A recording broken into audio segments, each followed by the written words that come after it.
Muchas ocasiones y de muchas maneras habló Dios antiguamente. Así comienza la carta a los Hebreos. El Señor se ha manifestado a su pueblo a lo largo del tiempo. Después de la creación, del anuncio del Mesías, del envío de tantas personas santas en el Antiguo Testamento, reyes, profetas. El misterio de la encarnación de nuestro Señor Jesucristo en las entrañas purísimas de la Santísima Virgen María aparece como el culmen de la revelación, así lo presenta el Catecismo, la manifestación suprema del amor de Dios. Según una antigua tradición de la Iglesia, en el 25 de marzo coinciden, por una parte, el equinoccio de la primavera, que es el día en el que la creación parece que volviera a nacer. Por eso las ciudades más bonitas le dicen la ciudad de la eterna primavera, para mostrar su belleza. Entonces coinciden el 25 de marzo dos acontecimientos centrales de la historia de la humanidad. Por una parte, la encarnación del Hijo de Dios, que es la que estamos celebrando este día. Por eso la Navidad se celebra justo 9 meses después, 25 de marzo, 25 de diciembre. Y también el 25 de marzo, en principio coincide la muerte del Señor. Para darle realce a esta celebración, en el momento de rezar el credo, los fieles se ponen de rodillas al decir: y por obra del Espíritu Santo se encarnó de María la Virgen y se hizo hombre. Eso se hace, esos gestos litúrgicos tan significativos, este ponerse de rodillas en ese momento se hace el 25 de marzo y el 25 de diciembre. Son gestos litúrgicos que nos ayudan a comprender la grandeza de esta fiesta, de esta solemnidad. Y también nos servirá contemplar qué nos dices tú, Señor, en la Escritura sobre este acontecimiento. El primer anuncio del Mesías se remonta al Génesis, muy al comienzo de la Sagrada Escritura, en el momento de la expulsión de Adán y Eva del paraíso terrenal. En ese primer juicio, el Señor promete que otra mujer aplastará la cabeza de la serpiente y que su descendencia vencerá al demonio. Génesis 3:15. Por eso este pasaje se denomina el protoevangelio, el primer anuncio de la buena nueva. Más adelante el profeta Samuel proclamaría que el Señor iba a conceder un reino sin final a un descendiente de David. Lo consideramos en la fiesta de San José, como David le tocó confiar en el Señor, una promesa que él no vería, porque era después de que tú hayas descansado, y que tampoco se cumplió en Salomón, porque Salomón empezó a ejercer el reinado estando todavía vivo David, y por eso el pueblo esperaba que el Mesías anunciado sería descendiente del rey David. Y ese es el motivo por el cual uno de los elogios que se hace a Jesús, por ejemplo el Domingo de Ramos, la multitud proclama: Hosana al Hijo de David. Están diciendo: este es el enviado, este es el Mesías. En este se cumple la profecía de Samuel.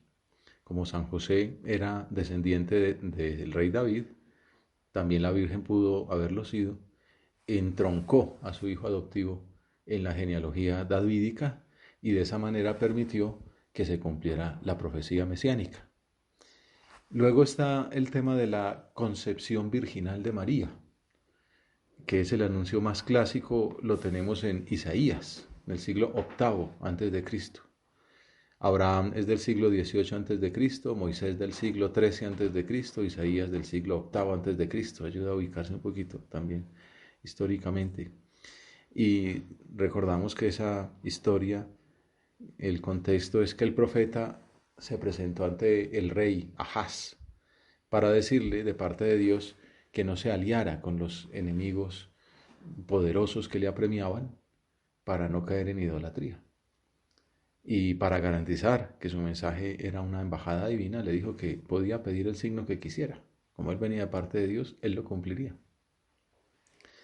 Y entonces el rey, que veía que era muy difícil vencer humanamente si no establecía alianzas con esos vecinos, le esgrimió una disculpa de apariencia religiosa para evadir ese consejo tan embarazoso. No lo pido, no quiero tentar al Señor, ¿no? Parece un hombre pues muy querido, pero en realidad lo que estaba era sacándose una disculpa para no tener que cumplir lo que el Señor le pedía. Y entonces el profeta Isaías le respondió con unas palabras que conservarían su validez a lo largo de muchos siglos. La famosa profecía de Isaías 7:14. Escucha, casa de David, ¿no os basta cansar a los hombres, que cansáis incluso a mi Dios? Pues el Señor por su cuenta os dará un signo. Mirad, la Virgen está encinta y da a luz un hijo y le pondrá por nombre Emmanuel. Hay que reconocer que el texto original se refiere a la futura madre con un adjetivo que puede traducirse como doncella, muchacha, la cual podría ser la misma esposa del rey, que estaban más o menos recién casados. Pero lo llamativo es que los judíos, que son gente con esa sensibilidad que el Señor les había ido madurando, sensibilidad religiosa y sensibilidad pues a saber que Dios se manifestaba, su Dios era el único Dios y se manifestaba con gestas extraordinarias, pues en el fondo profetizar que una recién casada va a tener un hijo, pues valiente gracia, ¿no? No hace falta ser profeta para decir eso. Entendieron que ahí había algo especial, que ese anuncio era llamativo. Y esto se nota, el confiar en que el oráculo tenía un anuncio más profundo, en que, por ejemplo, al traducir este texto hebreo al griego, prefirieron escribir la palabra parthenos, que es virgen. Ya no es doncella, muchacha, sino he aquí que la virgen concebirá y dará a luz un hijo. Y esa es la tradición que permitió después a Mateo interpretar, inspirado por el Espíritu Santo, que el anuncio profético se había cumplido en la concepción virginal de Jesús en el seno de María. Benedicto XVI, que es tan profundo y tan estudioso, cita una frase de Reiser sobre esta profecía. Dice que es como un ojo de cerradura. Me acuerdo que Tolkien también tiene figuras de este estilo, ¿no? Un ojo de cerradura milagrosamente predispuesto en el cual vino a encajar perfectamente la llave que es Cristo. Estaba una cerradura que nadie cumplía ese papel, ese anuncio, hasta que llegó Cristo y se abrieron las puertas. Con el contexto de esa predicción podemos contemplar la escena de la vocación de María.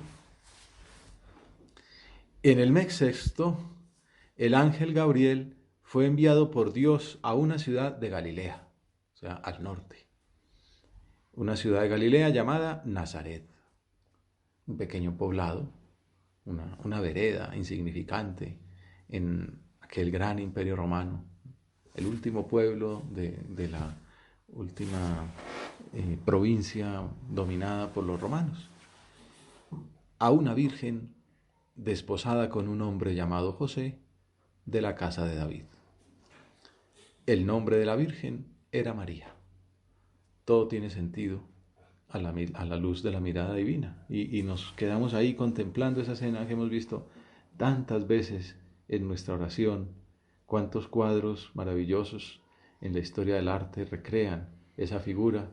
Y nosotros con nuestra oración personal y también pues uniéndola a las imágenes que tenemos en la mente, tenemos cada uno esa escena muy grabada en el corazón. Nos imaginamos a la Virgen de rodillas, rezando, y a ese ángel, el arcángel Gabriel, anunciándole de parte de Dios su embajada. Y vemos esa mujer, esa protagonista que es una campesina pobre, sencilla, prometida con un humilde jornalero, joven, fuerte.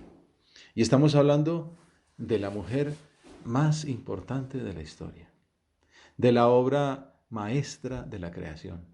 Bueno, no nos podemos ahorrar piropos, si no lo han hecho los padres de la iglesia, para hablar de la Madre de Dios.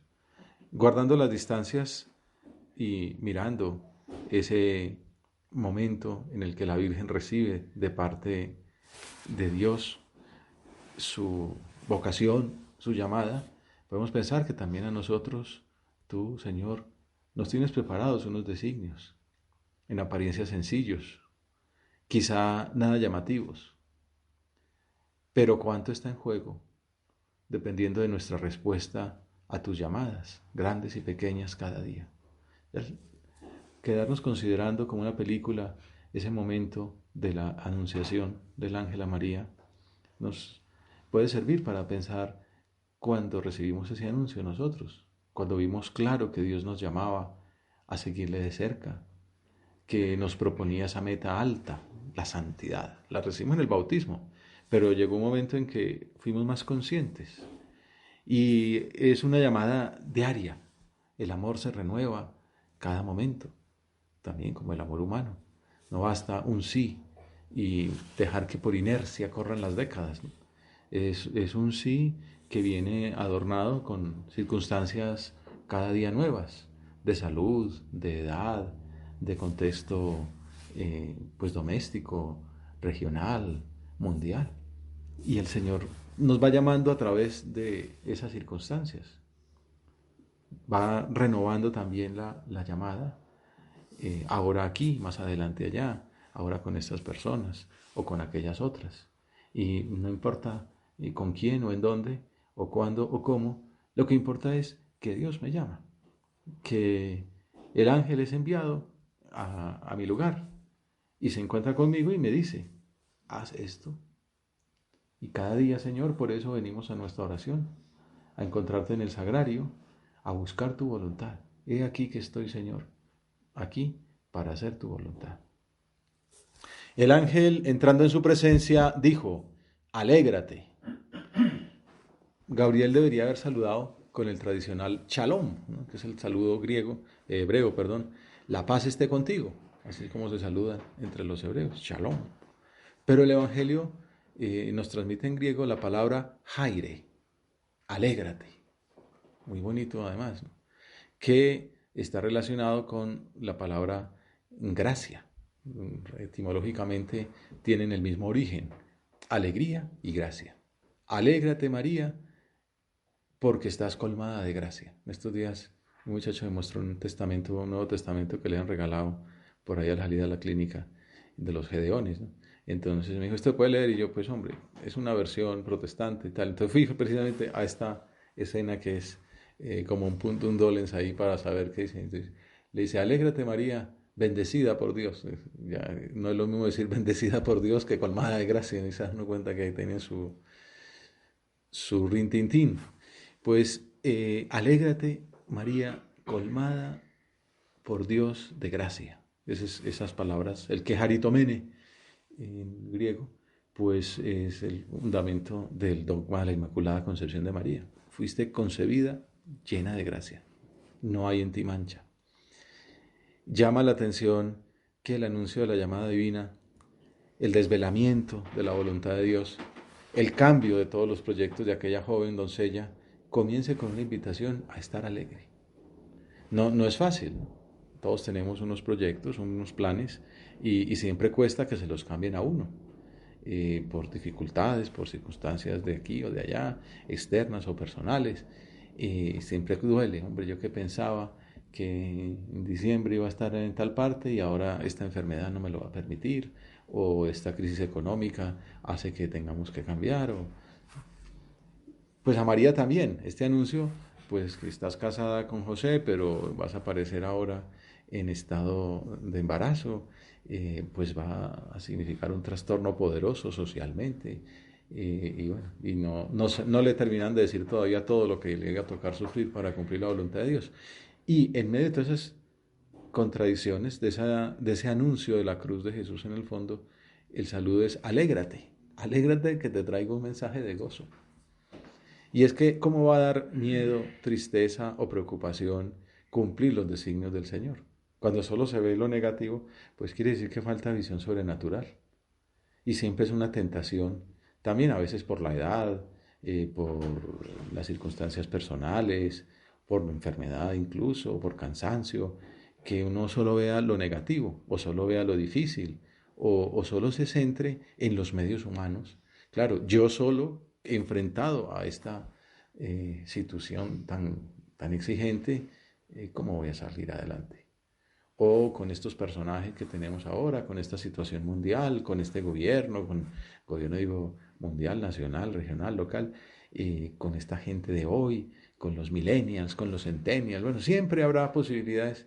Me llamó la atención el primer texto escrito que se conserva de la historia, creo que es como, ya no recuerdo cuánto tiempo hace, es un señor quejándose de la juventud de ahora. Pues, desde los tiempos de Abraham todo el mundo se queja de la juventud de ahora. Pues el ángel dice, alégrate, ¿no? Alégrate, que en estos tiempos no son ni mejores ni peores que los de antes. Bueno, sí son mejores, porque ya nos tocó después de la encarnación de Jesús. Por eso decía San Juan Pablo II al explicar el rosario, el saludo de Gabriel a la Virgen de Nazaret se une a la invitación a la alegría mesiánica. Alégrate, María, porque el Mesías está al llegar. A este anuncio ha apuntado toda la historia de la salvación. Como decíamos, desde el capítulo 3 del Génesis ya está marcado un derrotero.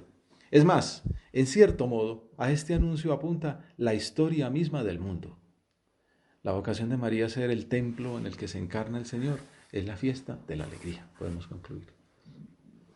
En medio de la Cuaresma, qué bien queda, con este pequeño paréntesis, de decir, bueno, estamos preparándonos con penitencia, con oración, con ayuno, con caridad, a celebrar la muerte de Cristo, a morir con Él, para luego resucitar. Por eso la alegría, ¿no? Alégrate, porque el anuncio de Cristo es de un gozo infinito. Benedicto XVI afirma que con estas palabras del ángel comienza en sentido propio el Nuevo Testamento, que es llamativo, ¿no? El comienzo del Nuevo Testamento es alégrate.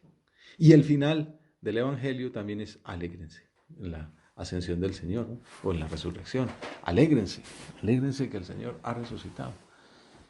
En ellas, en estas palabras, también se puede percibir la palabra fundamental con la cual se designa todo el mensaje cristiano en su conjunto, el Evangelio, la buena nueva.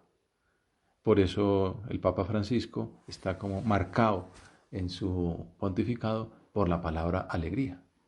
Y el documento que marca su gobierno, su documento como su programa de gobierno es Evangelii Gaudium, la alegría del Evangelio, invitando a los cristianos a anunciar gozosamente, ¿no? Incluso aunque sea con exigencias o aunque sea con críticas, pero con gozo. Que nosotros anunciamos que Cristo se encarnó, que Dios se hizo hombre, que murió por nosotros, que dio su vida para nuestra salvación. Eso es lo que tenemos que anunciar, alegría, felicidad, no quejarnos de la juventud de ahora, sino decir a la juventud de ahora, Dios los está invitando, como va a decir el Papa Francisco hoy en su exhortación apostólica postsinodal. Alegraos, Evangelii Gaudium. Luego el último documento que hizo fue el Gaudete et Exultate, gozaos y exultad. Y el documento sobre la familia, Amoris Laetitia, la alegría del amor. El Laudato Si, pues igual, alabemos a Dios. Todo está marcado por la alegría de Jesucristo. El ángel entrando en su presencia dijo, alégrate llena de gracia, el Señor está contigo. La invitación a seguirte, Señor, es el camino más seguro para la felicidad. Todo lo tenemos experimentado. Con cruz, porque la cruz forma parte integrante del camino del cristiano. El que quiera seguirme, que se niegue a sí mismo, que tome su cruz cada día y que me siga. Pero después de la cruz viene la resurrección, como contemplábamos en la transfiguración, que el Señor está en su gloria, mostrando su divinidad, desvelando su verdadero ser, pero está con Elías precisamente y con Moisés, hablando sobre el éxodo, sobre la muerte de Jesús en la cruz. Para llegar a la gloria de la resurrección hay que pasar por el dolor del Calvario. Por eso el ángel, después de alabarla como la llena de gracia, la especialmente unida al Señor, la colmada de bendiciones por la Trinidad, le dice ante esa turbación de la Virgen, no temas, María. Es uno de los puntos que se comentó mucho en el Sínodo de los Jóvenes y seguramente saldrá en la exhortación apostólica.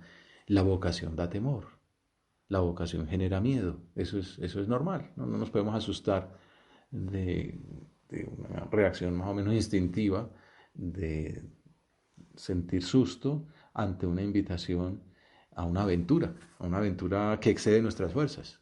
Y la Virgen también experimentó temor, o se turbó ante aquella salutación, se suele traducir. Y entonces el ángel le dice, no temas, María. Desde hace unos años, estas últimas décadas, La predicación de la Iglesia se ha marcado también por esa invitación, desde Juan Pablo II, que su lema de predicación desde el primer momento y que marcó un antes y un después en el mundo contemporáneo: non abbiate paura, no tengáis miedo, abrid las puertas del corazón a Jesucristo. Es más, abridlas de par en par. Non abbiate paura, aperite, deporte, anzi, espalancate, ¿no? Abrir de par en par las puertas a Cristo. Y Benedicto XVI, en su inicio de pontificado, recordaba esas palabras, decía, bueno, pensemos que Cristo no quita nada bueno, solo quita lo malo. Entonces, eso que nos da miedo perder es lo que nos impide volar. No temas, María. Quien deja entrar a Cristo no pierde nada, decía Benedicto. No pierde nada, nada, absolutamente nada de lo que hace la vida libre, bella y grande. No. Solo con esta amistad se abren las puertas de la vida. Solo con esta amistad con Cristo se abren realmente las grandes potencialidades de la condición humana. Solo con esta amistad experimentamos lo que es bello y lo que nos libera. Así hoy yo quisiera, con gran fuerza y gran convicción, a partir de la experiencia de una larga vida personal, decir a todos vosotros, queridos jóvenes, no tengáis miedo de Cristo. Él no quita nada y lo da todo. Quien se da a Él recibe el 100%. Sí, abrid de par en par las puertas a Cristo y encontraréis la verdadera vida. Recuerdo que alguien me contaba que con ocasión de esas palabras había tomado una decisión fuerte de apartar una ocasión de pecado, digamos, una amistad que no le convenía. ¿Y cuánto le sirvió aquella decisión para avanzar en su camino de entrega a Cristo? Bueno, pues que pensemos en la Virgen recibiendo su llamada y contemplemos la nuestra. Al mirar la respuesta de María, pues imitarla respondiendo como ella. La Virgen planteó un interrogante natural ante una nueva llamada que parecía alterar los planes que entendía, eran los que Dios le tenía preparados. Estaba desposada con José. Había quizá pensado ofrecer su virginidad para el Señor. Benedicto XVI resume diciendo: María, por razones que nos son inaccesibles, no ve posible de ningún modo convertirse ella en madre del Mesías mediante una relación conyugal. Así lo entiende, es como lo explica él. ¿Cómo va a ser eso posible que yo tenga una relación conyugal si le he ofrecido mi virginidad a Jesús, al Padre? Por esa razón pregunta, ¿cómo será eso? Parece como si dilatara la ansiada respuesta. Y es famosa la oración de San Bernardo, glosando este pasaje, nos pone como si fuera como una especie de estadio, uno viendo ahí a la Virgen y haciéndole barra, ¿no? De tu palabra depende el consuelo de los miserables, la redención de los cautivos, la libertad de los condenados, la salvación finalmente de todos los hijos de Adán, de todo tu linaje. Da pronto tu respuesta. Responde presto al ángel, o por mejor decir, al Señor, por medio del ángel. Responde una palabra y recibe al que es la palabra. Pronuncia tu palabra y concibe la divina. Emite una palabra fugaz y acoge en tu seno la palabra eterna. ¿Por qué tardas? ¿Qué recelas? Cree, di que sí y recibe. Obviamente son palabras bellísimas, poéticas, es la que la Iglesia ha escogido para el oficio de lecturas. Pero también cuando uno se las aplica a sí mismo, se imagina quizá a la misma Virgen, en los cielos, diciendo: ¿por qué tardas? ¿Qué recelas? Cree, di que sí y recibe.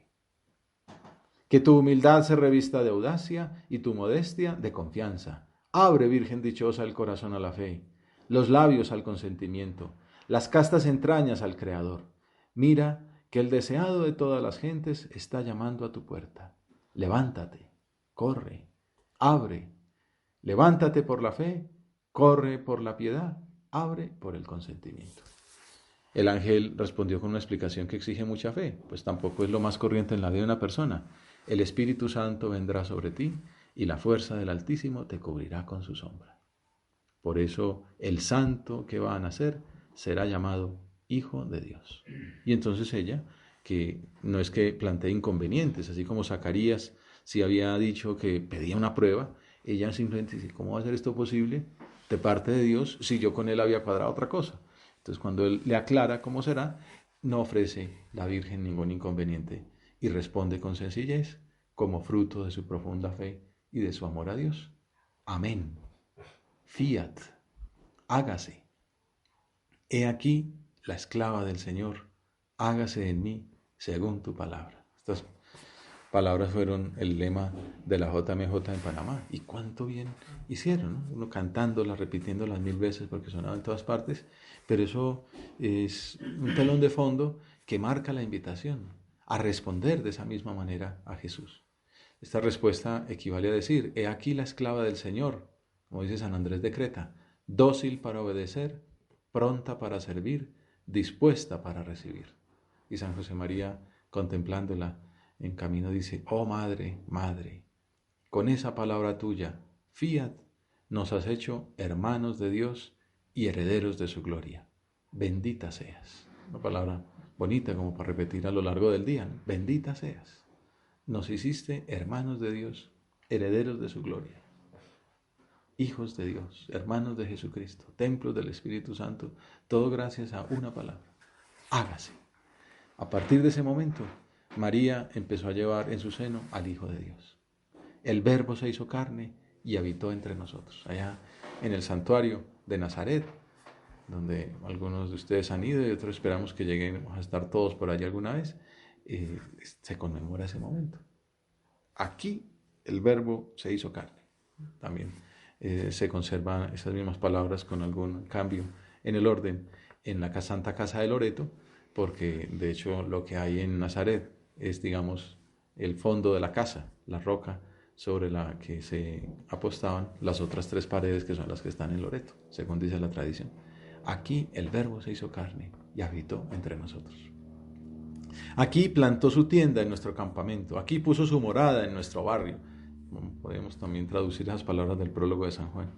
Parafraseando a algunos padres, podemos decir que la palabra de Dios se abrevió hasta hacerse un embrión. Es el motivo por el cual el autor de la epístola a los Hebreos, con la que comenzábamos esta meditación, aplica al mismo Jesús la respuesta que meditamos en el Salmo 40. Cuando Cristo entró en el mundo, dijo, tú no quieres sacrificios ni ofrendas, pero me preparaste un cuerpo. Entonces yo dije lo que está escrito en el libro, aquí estoy para hacer tu voluntad. Qué humildad, ¿verdad? Qué ejemplo para nuestra soberbia. Aquí estoy, Señor, para hacer tu voluntad. Y es lo que ensalza el prefacio de la misa del 25 de marzo, que contempla esta escena del Evangelio con palabras que permiten admirar la doble dimensión de la fiesta. Ya no solo la generosidad de María para acoger la llamada, sino también la humildad del Señor para encarnarse y salvarnos. La Virgen creyó el anuncio del ángel, que Cristo, por obra del Espíritu Santo, se haría hombre para salvar a los hombres, y lo llevó en sus purísimas entrañas con amor. Así, Dios cumplió sus promesas al pueblo de Israel y colmó de manera insospechada la esperanza de otros pueblos. Por eso, la Iglesia nos invita a pedir en esta fiesta que cuantos confesamos a nuestro Redentor como Dios y hombre verdadero, lleguemos a hacernos semejantes a Él en su naturaleza divina. Para eso se encarnó, para ofrecernos un modelo de hombre perfecto y para facilitarnos el camino, brindándonos la gracia para lograrlo. En la senda de la liturgia antigua, que unía creación, encarnación y muerte del Señor, la misa concluye, y así terminamos nosotros, enlazando la encarnación con el misterio pascual, que siempre se conmemora alrededor de esta celebración. Que cuantos confesamos al Hijo de la Virgen como Dios y hombre verdadero, podamos llegar a las alegrías del reino por el poder de su santa resurrección.